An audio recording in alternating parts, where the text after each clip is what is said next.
Assalamualaikum warahmatullahi wabarakatuh. Bismillahi alhamdulillah wassalatu wassalamu ala rasulillah Muhammadin ibni abdillah wa man tabi'ahu wa mawala amma ba'du. Hadirin para netizen yang dimuliakan Allah subhanahu wa ta'ala, pada kesempatan video kali ini kita akan melihat bagaimana kebangkitan muslimin pribumi Nusantara, bagaimana keberanian mereka bersuara sekarang ini. Ini yang perlu disoroti pertama. Sesuatu yang mustahil, yang tidak akan pernah terjadi ketika Ba'alwi berkuasa. Betul? Waktu itu mereka lagi jaya-jayanya, lagi strong-strongnya, lagi tidak tersentuh. Jadi sekali menyentuh, sekali menyenggol Ba'alwi atau Habib, maka jatuhlah orang itu. Bisa jadi diancam, bisa jadi dipersekusi, bahkan bisa di-off-kan. Gampang saja. Itulah zaman kegelapan, zaman penjajahan. Mungkin kalau bangsa Indonesia ya tahun-tahun 1900-an masih belum ada yang berani. Hadirin yang dimuliakan Allah subhanahu wa ta'ala, salah satu yang dijadikan tolak ukur, test the water, mengetes keberanian pribumi Nusantara adalah menyenggol Habib Syekh atau Habib Abdul Qadir Asgaf. Jadi judul besarnya sudah kena, Ba'alwi itu adalah menjajah pribumi Nusantara. Dengan doktrinnya yang utama adalah kami cucu Nabi, yang kedua adalah kalian harus menghormati kami, kalian harus mengabdi kepada kami, mengkhidmat kepada kami kalau mau masuk surga, kalau tidak mau kualat. Kemudian dosa-dosa selanjutnya dari Ba'alwi dipreteli, dibongkar dan terkuak semuanya. Memulai dari doktrin Habib lebih tinggi derajatnya daripada Kiai, doktrin Indonesia adalah milik Tarim, Yaman, doktrin orang Indonesia masih nyembah pohon kalau tidak ada Habib, doktrin Indonesia merdeka karena adanya Habib, Indonesia aman damai terlepas dari kutukan Tuhan karena adanya Habib, dan lain-lain. Itulah dosa-dosa Ba'alwi yang harus kita protes, yang harus kita mintai pertanggungjawaban mereka itu.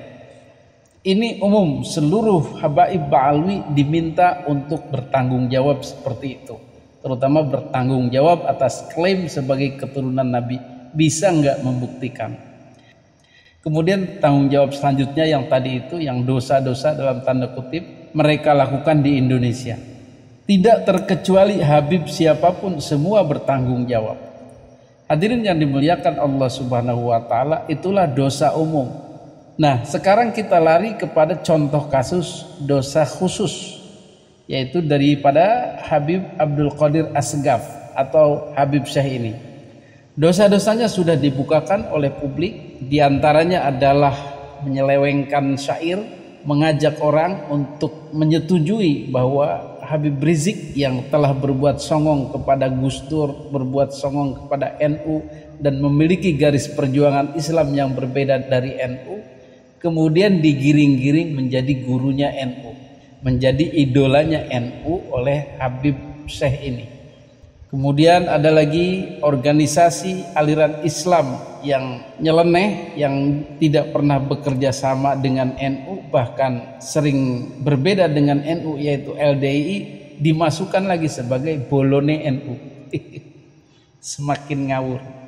Ada lagi kemudian lagu Ya'lal Watan yang dikarang oleh Mbah Wahab Hasbullah, orang NU, diklaim sebagai hak ciptanya Habib Syekh ini. Boleh Anda cek di YouTube, kalau memasukkan lagu Ya'lal Watan maka tertulis di situ hak cipta Habib Syekh. Kemudian karena merasa sebagai lagunya sendiri, Habib Syekh ini seenaknya membawakan dan merubah-rubah syairnya. Seperti ketika tampil di Malaysia, dia mengubah syair Ya'lal Watan ini menjadi Malaysia bila di Indonesia, diganti Malaysia demi memuaskan pejabat-pejabat Malaysia, yang mana lagu itu khusus untuk Indonesia dan bukan lagunya dia.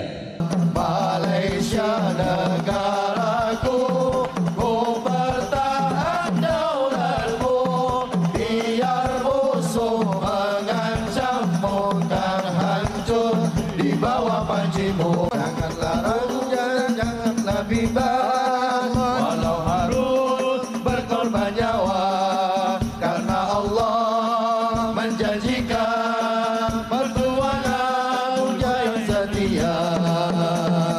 Malaysia negaraku, ku bertahan daulatmu, biar musuh mengancammu kan hancur di bawah pancimu, biar musuh mengancammu kan hancur di bawah pancimu.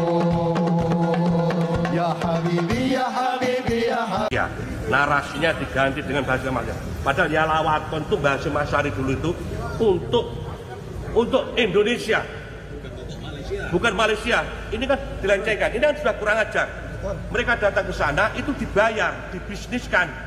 Sementara Mbah Wahab Hasbullah dulu bikin Jalal Waton ini untuk semangat perjuangan bagi kaum putri khususnya warga Nahdlatul Ulama. Nah ini sangat menyakiti kami ya sebagai orang NU. Itu lagunya kami, itu marsnya kami, itu kebanggaan kami. Jangan dirubah-rubah dengan merubah menyebut negara orang lain. Padahal yang disebut di Jalal Waton itu Indonesia. Indonesia Biladi ya. Okay. Bukan Malaysia. Nah, itulah dosa-dosa khusus diantaranya Habib Syekh yang membuat sakit hati para warga Nahdliyin. Pertama, karena dia Ba'alwi, bertanggung jawab atas kerusakan-kerusakan di Indonesia. Kedua, karena dia secara pribadi juga merusak, menyakiti hati orang-orang NU sendiri. Jadi tidak ada alasan untuk mempersilahkan Habib Syekh ini, untuk mengundang Habib Syekh ini, untuk mengeluh-elukan Habib Syekh ini, untuk berbaik sangka masih memuji, mengidolakan Habib Syekh ini. Justru dia harus dilarang, harus dicegah, harus ditolak dimanapun. Itulah yang sekarang ini disuarakan oleh warga muslimin pribumi Nusantara yang sudah sadar. Maka penolakan terjadi di mana-mana tadi itu, di Banyuwangi, di Tulung Agung. Kemudian yang bakal ramai ini adalah di Tangerang Raya. Nah, semua penolakan-penolakan itu adalah ekspresi dari warga pribumi muslim Nusantara yang sudah punya nyali. Alhamdulillah. Sudah mau bersuara saja sudah mending. Berarti kan ada harga diri, ada keberanian. Tidak seperti zaman dulu, tiarap semua, ketakutan dengan keturunan imigran Yaman ini. Padahal mereka sendiri adalah asli pribumi. Tetapi sangat ketakutan ketika mau mengkritik Habib. Tetapi sekarang ya alhamdulillah sudah mau menolak, sudah mau memprotes, sudah mau menjelaskan kesalahan-kesalahan Habib Syekh, kesalahan-kesalahan Habaib Ba'alwi pada umumnya. Itu sudah kemajuan pesat, sudah patut kita syukuri.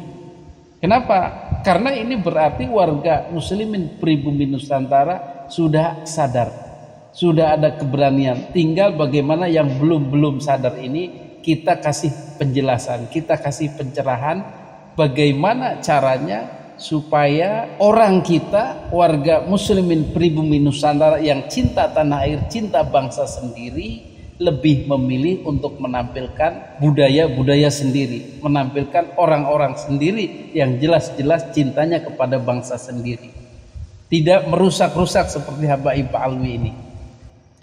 Hadirin yang dimuliakan Allah Subhanahu wa taala, lalu bagaimana dengan gagalnya aksi misalnya menolak Habib Syekh, aksi menurunkan Habib Syekh, kemudian ada juga penghadangan dari orang-orang yang masih mencintai Habib Syekh, masih menjadi mukibinnya Habib Syekh, dan mereka berhasil dalam tanda kutip meluncurkan Habib Syekh di atas panggung. Ya tidak ada masalah. Yang penting kita sudah berani bersuara, berani menunjukkan bahwa ada pihak-pihak pribumi Nusantara yang sudah sadar tidak setuju Habib Syekh maupun Habib-Habib Ba'alwi dikasih panggung. Itu poin pentingnya. Seperti di Banyuwangi, di Banyumas, dan tempat-tempat lain, ya ada yang sukses, silakan. Berarti kita tunggu waktu lagi memberikan edukasi, memberikan penyadaran, memberikan dakwah-dakwah kepada warga muslimin pribumi Nusantara yang masih belum sadar alias masih menjadi mukibinnya. Nanti kalau sudah sadar dia akan mengerti kenapa mencintai NKRI bisa bertolak belakang dengan mencintai Habib. Artinya jika kita mencintai NKRI tapi pada saat yang sama masih mencintai Ba'alwi, maka cinta kita kepada NKRI ini tidak afdol, bahkan kontradiktif. Bagaimana kontradiktifnya? Ya, logika sederhananya dari jawaban Bapak TNI ini. Kritik, saran, masukan di PT saya yang membangun saya ucapkan terima kasih. Yang mengancam saya tekankan kembali bahwa saya bukan jagoan, saya bukan pemberani. Tetapi rasa peduli saya terhadap bangsa saya mengalahkan rasa takut. Yang menarik bagi saya adalah banyak yang mengatakan bahwa saya mencintai bangsa Indonesia juga sangat mencintai Habib. Oke, saya ingin komitmen Anda. Saya bertanya kepada Anda, kenapa Anda amin-amin, Anda tersenyum-senyum dan bangga di saat para Habib mengatakan bahwa bangsa Indonesia ini apabila tidak ada Habib, kita masih menjadi manusia pohon. Anda tersenyum. Mereka mengatakan bahwa kalau tidak ada Habib, bangsa Indonesia ini masih dijajah. Anda tersenyum, mantuk-mantuk tersenyum. Kenapa Anda pukul mulutnya para Habib itu pakai sandal Anda kalau Anda mencintai bangsa Indonesia? Dan mereka cerita bahwa bisa memadamkan api neraka. Itu namanya adalah penyesatan umat, ya, penyesatan umat Islam. Kasihan Islam sendiri. Seperti itulah sederhananya. Jadi kegiatan kita menentang, menolak Habib Syekh itu bukan dalam rangka kebencian, bukan dalam rangka rasisme, tapi dalam rangka memberikan pencerahan, kesadaran kepada warga pribumi muslimin Nusantara bahwa orang-orang ini telah membuat kerusakan di bumi Nusantara, telah menjajah kita, telah memperbudak kita, telah membuat kita tidak mampu berpikir kritis, tidak mampu mengkritik Habaib Ba'alwi, tidak mampu meluruskan mereka dan seterusnya. Dengan kata lain, kita menjadi bangsa inlander, bangsa rendah, bangsa penurut kepada bangsa lain. Itu yang akan kita kasihkan pencerahan-pencerahan seperti itu. Hadirin yang dimuliakan Allah Subhanahu wa taala, maka penting bagi daerah-daerah lain untuk test the water ini, untuk mewakili aspirasi warga-warga pribumi Nusantara yang sudah sadar tadi itu. Jadi harus ada yang berani bersuara dan harus didukung. Insya Allah dengan masifnya penolakan ini, masifnya deba'alawisasi ini, maksudnya menenggelamkan seluruh nama-nama Ba'alwi, kegiatan-kegiatan Ba'alwi, nama besar Ba'alwi, supaya turun semua benderanya. Itulah target kita bersama, supaya mereka menjadi manusia sama dengan kita, sederajat dengan kita, tidak menjadi manusia yang lebih mulia atau merasa beda, merasa dipuja-puja oleh warga pribumi Nusantara. Tidak, kita tidak mau seperti itu.